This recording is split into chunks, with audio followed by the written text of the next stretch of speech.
Hello, beautifuls. How are you today? I hope you're doing well. I am between students. It's Friday. I just finished eating a little late lunch, and this is random, but I just got this new puzzle, the New Yorker, and it's called The Piano Lesson. I found it at a thrift store, so I've been working on it. It's been really fun. But excuse me, I'm phlegmy today. Something that has come up this week several times over is the issue of people having trouble getting motivated to practice. Now, I had an old boys teacher who used to say, make them more scared of you than they are of themselves, and that works well for high notes and things like that. But in terms of practicing, I'm not teaching at a college. We don't have specific deadlines or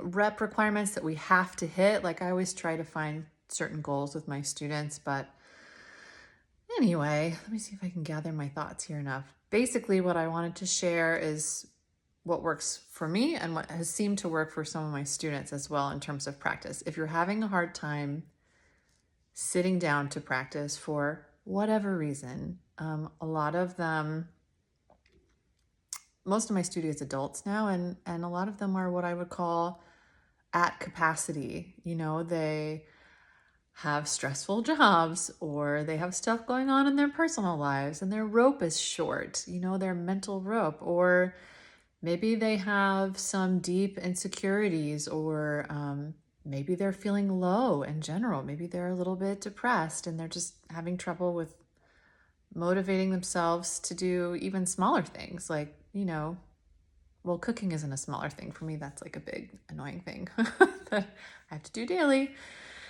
Side note, there's a book called Cooking is Terrible that one of my students just recommended to me. She said, when you're low on capacity/executive function, it's really great. So I bought it for myself. So that's a little side note, personal thing for me. But my tip for these people, these lovely, lovely, wonderful people in my life who try so hard in their lessons with me, but sometimes struggle to get motivated outside of lesson time, is this. Start in the smallest increment that you can imagine. So maybe the goal is just, I will sit down at my piano for 30 seconds. I will, and that's it. And just build the habit of just going to your piano, sitting down for 30 seconds, maybe cracking open a book. And then if once you get there and you get started, you feel like staying longer, you stay longer.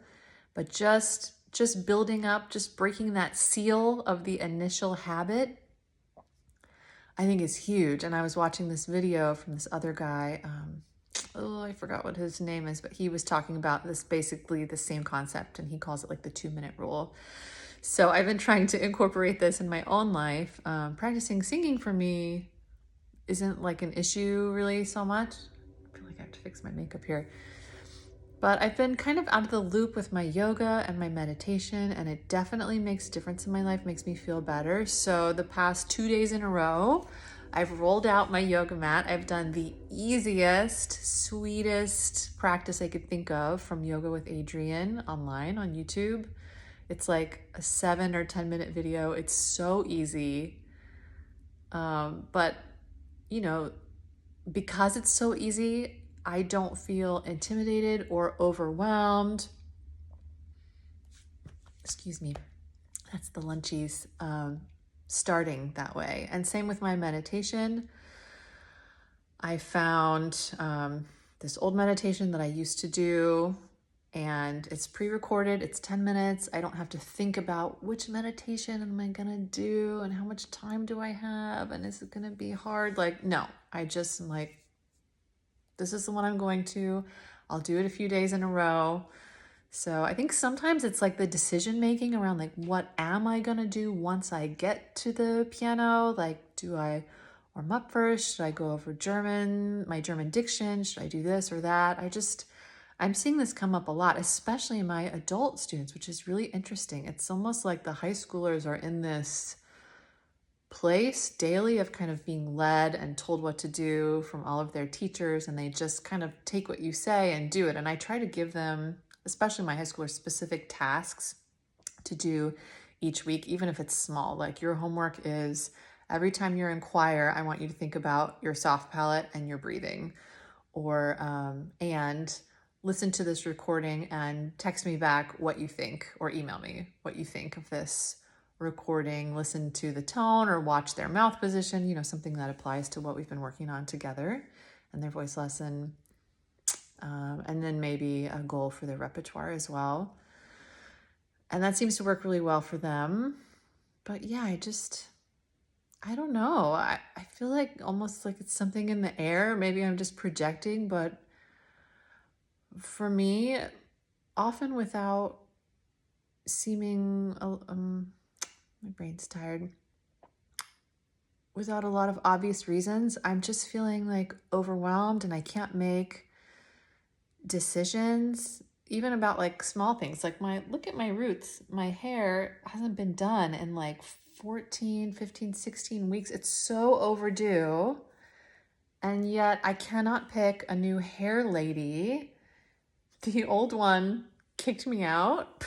I wouldn't want to go back to her anyway, because she dyed my hair too dark, and I asked her to fix it, and she said absolutely not unless I paid her $350, which is crazy, I think. But yeah, I cannot like even get myself to pick a new hair person. That's like very overwhelming to me right now. So anyway, I guess I'm talking to myself as much as I'm talking to you all and to my students. And I would say this is a moment to just remember that teachers are just humans. We do not have all the answers. We might have more training on a specific subject, more experience, but we're still just humans and we're still just learning like all the rest of you. I think I'll stop the video there. I hope I didn't ramble too much.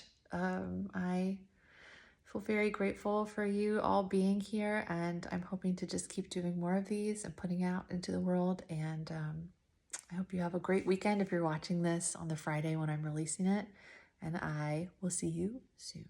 Goodbye.